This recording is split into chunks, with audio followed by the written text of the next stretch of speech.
Bienvenidos a centroastrológico.com.ar de la Escuela Aztlán.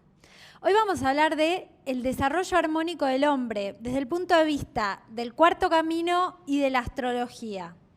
En principio, si nunca escuchaste hablar, vamos a contarte brevemente qué es el cuarto camino. El cuarto camino fue creado, un sistema de psicología creado por George Ivanovich Gurdjieff, un pensador armenio que nació en 1866, un 13 de enero, o sea, pertenecía al signo de Capricornio.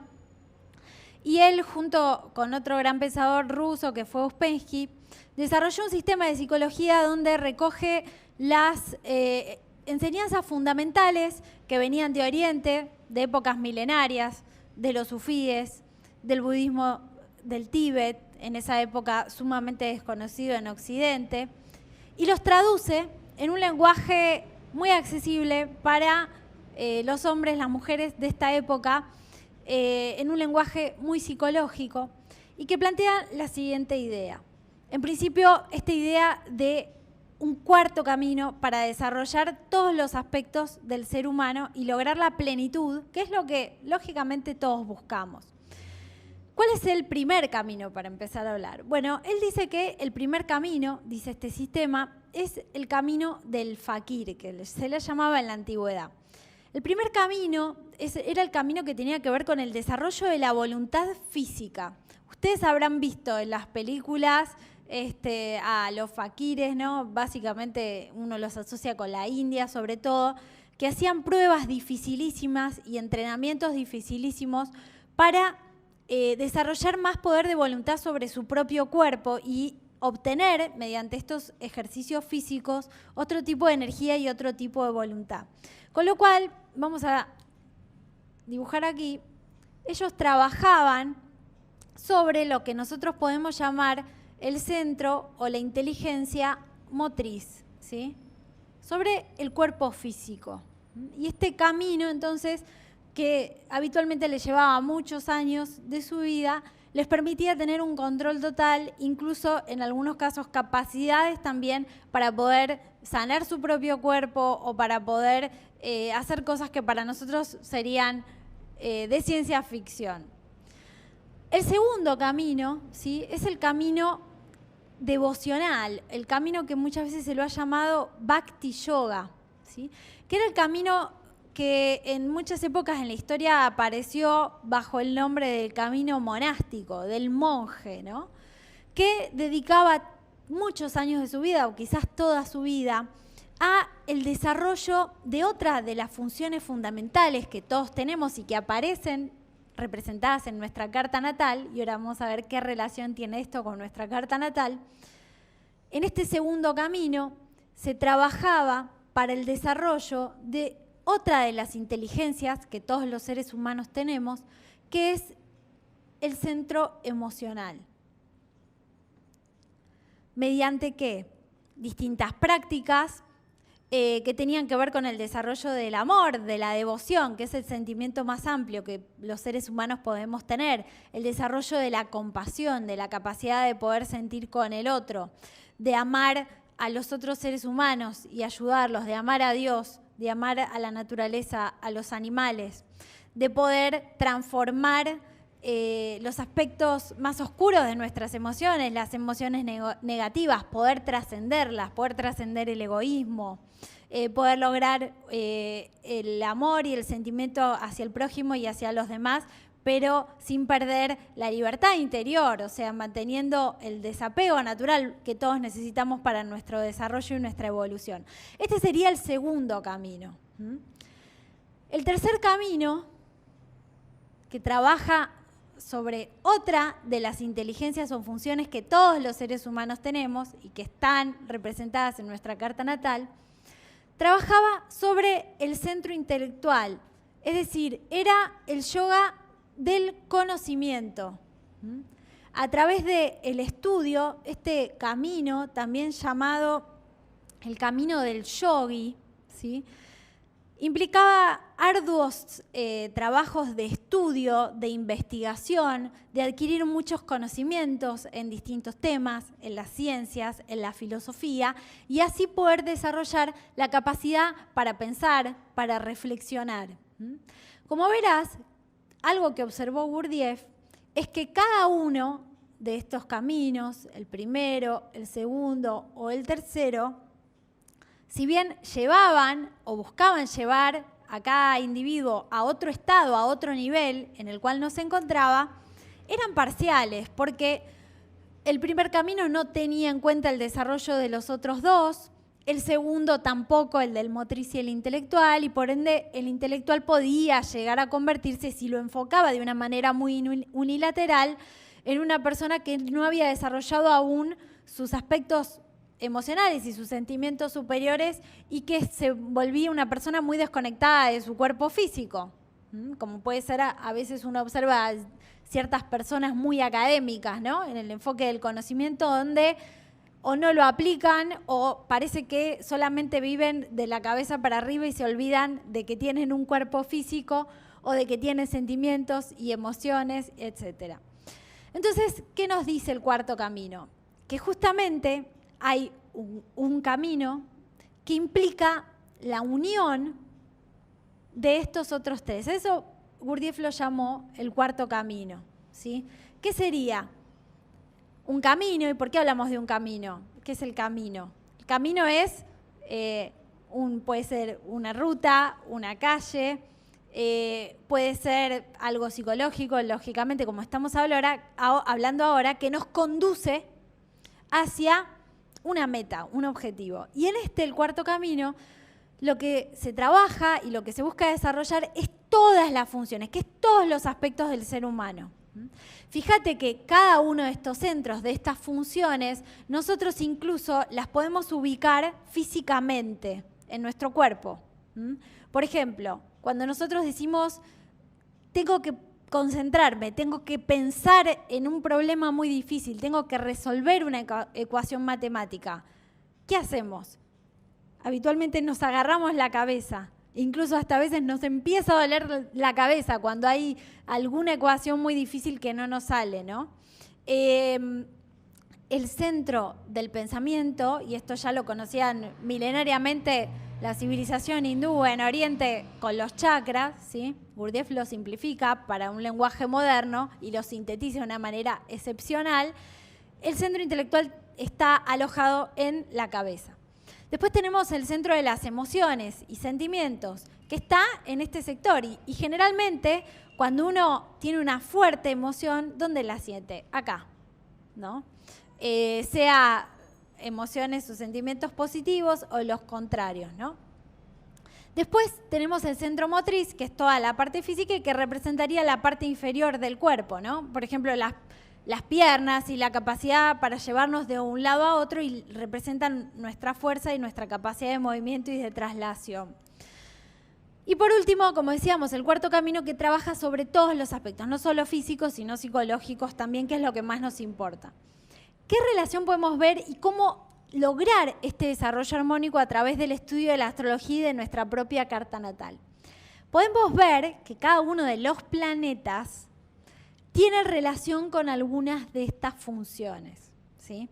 Por ejemplo, el primer camino que estábamos hablando, el desarrollo de la voluntad física, hoy en día lo podemos ver, por ejemplo, en algunos casos, grandes deportistas profesionales que ponen muchísima, si no toda su energía en la aplicación, la disciplina y el desarrollo de la voluntad que tiene que ver con su cuerpo físico. En astrología está regido esto por el planeta Marte.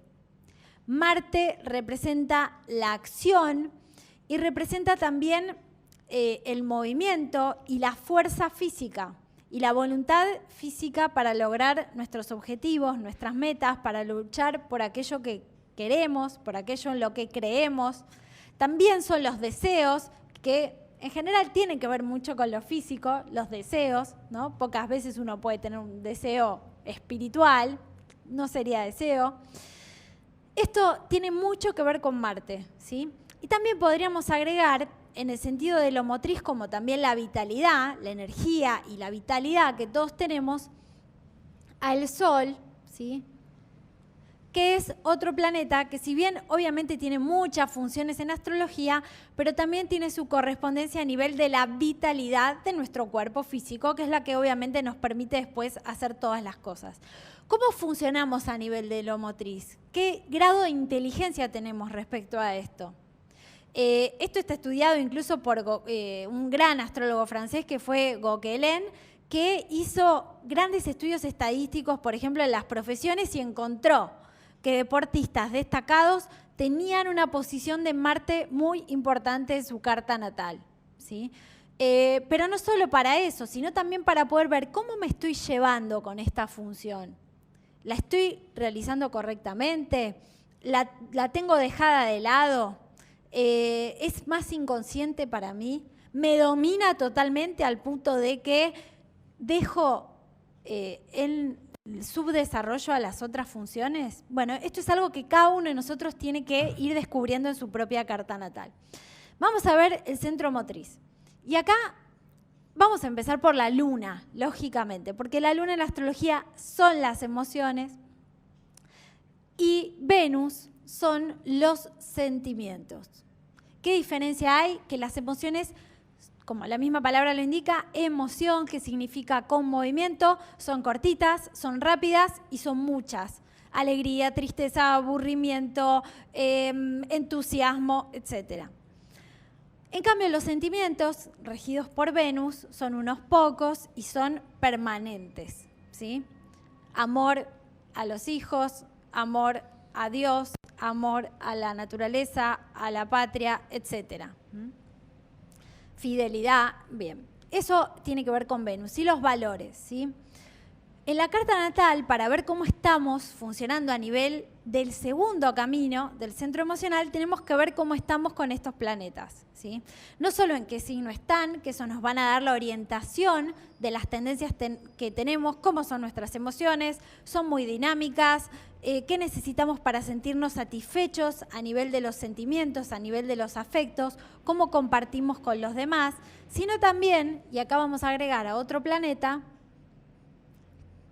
en relación a los sentimientos espirituales, que es Neptuno, ¿sí? Que representaría una octava superior de los sentimientos venusinos, que son estos de los que hablábamos hace un rato, y Neptuno ya implicaría una especie de amor más incondicional, más abierto, y que tiende hacia el desarrollo de lo espiritual y de la vida más profunda que todos tenemos a nivel del inconsciente. ¿Cómo funcionamos con Neptuno, con Venus y con Luna? Lo vamos a poder descubrir, y que en cada uno de nosotros va a ser muy diferente. Hay algunos de nosotros que podemos traer kármicamente tensiones en cuanto a la función emocional, temas a trabajar, y va a ser muy importante poder identificar eso para poder corregirlo y trascenderlo. En el tercer camino, el del yogi, el del intelectual, ¿sí? Como veíamos hace un rato, los planetas con los que nos vamos a encontrar van a ser Mercurio, que en astrología Mercurio tiene que ver justamente con la función del pensar, de la comunicación, de los estudios. Era Hermes, el dios que regía todas las artes intelectuales en la antigüedad, en Grecia, por ejemplo. Y Mercurio en nuestra carta natal nos va a estar hablando de cómo usamos nuestro pensamiento, qué temas nos interesan. ¿Somos constantes con nuestros estudios? ¿O por el contrario, somos muy perezosos, muy vagos a la hora de abordar el conocimiento? ¿Nos interesan muchos temas diferentes? ¿Somos abiertos a aprender cosas nuevas? ¿O somos muy dogmáticos y cerrados? ¿O por el contrario, muy metódicos, ordenados y precisos a la hora de abordar el mundo de las ideas y de la comunicación? Y a Mercurio le vamos a añadir también otro planeta muy importante, que es Saturno. Y Saturno tiene que ver, entre otras cosas, además que representa el arquetipo del maestro, del guía, tiene que ver con la lógica, que es necesaria para que todo pensamiento y razonamiento sea correcto, que tenga lógica. ¿Qué significa? Que tenga sentido, que tenga un orden. Como cuando digo 1 más 1 es 2. entiendo, eso tiene un orden para mí, lo comprobé, lo experimenté y entonces acepto que es así. No es por dogma, sino que es por experiencia y por razonamiento lógico. ¿Cómo me llevo? Con el orden, con la lógica, con el método, con la capacidad de análisis y de reflexión, va a estar indicado en mi carta natal con Saturno. ¿Cómo me llevo con el proceso de aprendizaje? ¿Soy muy exigente conmigo mismo o todo lo contrario? Me cuesta aceptar las correcciones, me cuesta aceptar las críticas de los demás a mis errores o no. Todo esto lo vamos a ver aquí. Y entonces, ¿cuál sería el cuarto camino? ¿No? Que tanto enseñó Gurdjieff y obviamente que seguramente haremos otros videos de este tema que da para mucho. Uno pensaría en principio que es toda la carta natal, desarrollar toda la carta natal, no solo a nivel de los planetas, sino también de las casas. Pero como ustedes verán acá, tenemos, de los planetas que hemos analizado recién, 7 planetas. Y los planetas en astrología son 10. Los planetas que faltan, justamente, y ahora vamos a ir viendo cuáles son, nos van a dar algunas claves de cómo hacer esta síntesis y esta integración y tener un desarrollo armónico total de nuestro cuerpo, de nuestra vida afectiva, emociones, sentimientos, de nuestro pensamiento, nuestras ideas y nuestra creatividad. El primero es Júpiter.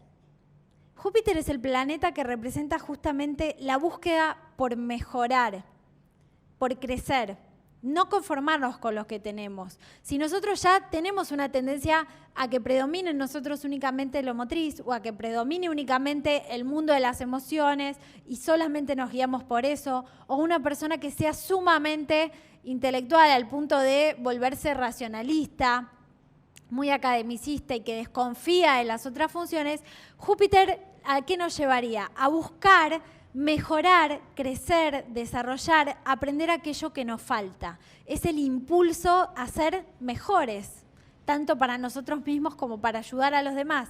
Entonces, Júpiter representaría un aspecto de lo que es el cuarto camino, la síntesis. Luego tenemos también otro de los planetas de los cuales tiene que ver con esta capacidad final de sintetizar y de aprendizaje, que es Urano. ¿Por qué? Porque Urano, que es el planeta del que hablamos varias veces, ¿no? Que es el que busca rebelarse contra lo establecido, contra lo conocido, también Urano representa la búsqueda de salir de la comodidad que me da lo familiar. Y si yo soy una persona que estoy acostumbrada siempre a funcionar prácticamente en todas mis decisiones de vida únicamente con la función emocional, esto es lo que me resulta, entre comillas, más cómodo, más familiar para mí. Soy una persona muy dominada, por ejemplo, por la luna.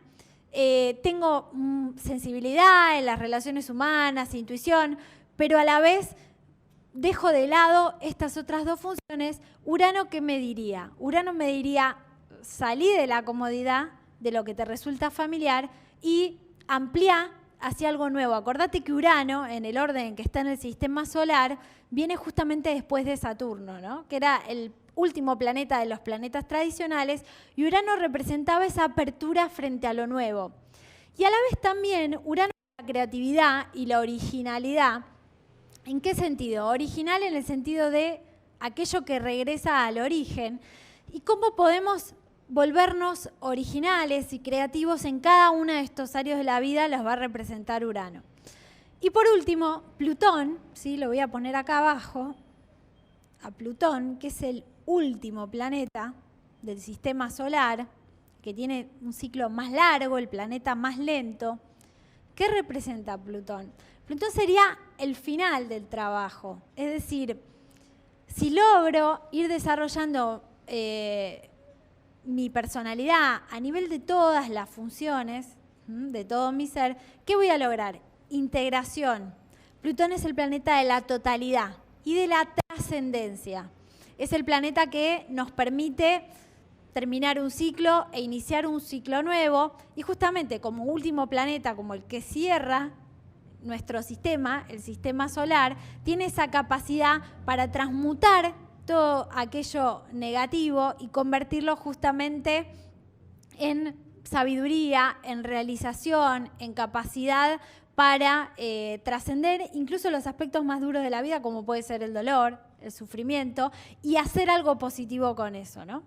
Entonces, un poco esta es la propuesta de cómo ir trabajando, ya que nuestra carta natal no puede ser tomada como algo que esté escrito y que es determinista y que ya así como somos, según nuestra carta natal, no podemos hacer más nada, sino por el contrario, nuestra carta natal debe ser vista como una herramienta, una guía, un mapa para nuestro trabajo interior y para nuestro desarrollo interior. Todos tenemos puntos más fuertes y puntos más débiles en la carta y la idea es usarlo activamente, no solo en la carta natal, sino también en los tránsitos, ¿sí? Así que esperamos que te haya sido útil, te invitamos a que dejes tus comentarios sobre el video y sobre otros temas que te interesen saber y nos vemos en el próximo video aquí en centroastrológico.com.ar. Gracias, hasta la próxima.